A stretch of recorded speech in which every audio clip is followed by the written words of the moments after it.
ભાવનગર શહેરના હાદાનગર વિસ્તારમાં અકરમ ખાન મહેબૂબભાઈ પઠાણ જેઓ પાન માવાની દુકાને ગયા હતા, જેને લઈને થોડા દિવસો પહેલા તેના માથાકૂટ થઈ હતી, જેની જૂની અદાવતની દાજ રાખી ફજલ ઉર્ફે ગુગાભાઈ સહિત બે ઇસમો આવીને અકરમભાઈને ધોકા વડે હુમલો કર્યો હતો, જેને લઈને ઇજાગ્રસ્તને સારવાર માટે હોસ્પિટલ ખસેડવામાં આવ્યા હતા।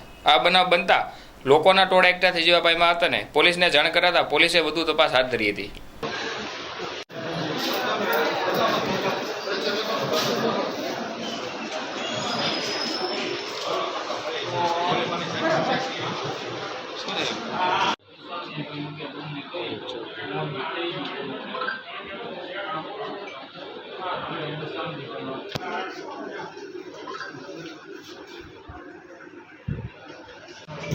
તમારું નામ? મારું નામ અકરમ ખાન મહેબૂબ ખાન પઠાણ। કઈ જગ્યાએ? હું આદાનગર સ્લીમની સોસાયટીમાં રહું છું।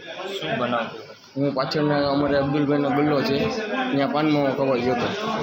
ત્યાં ભાઈ આ ફજલભાઈ ઉર્ફે ગુગાભાઈ એમને એક ભાઈબંધ બંને જણ આવીને મને ધોકા મારવાને ચાલુ કરીએ। માથાકૂટનું કારણ? માથાકૂટનું કારણ જૂની બાબત હતી રમજાનમાં। કેટલો ટાઈમ પહેલાં જૂની અદાવત? માથા 2 મહિના પહેલાંની વાત। અત્યારે મારવામાં કોણ કોણ હતું? 2 જણા હતા। કોણ કોણ? ફજલભાઈ ઉર્ફે ગુગાભાઈ એને ભાઈબંધ અજાણ્યા શખ્સ હતા, મને બહુ મારી હતી।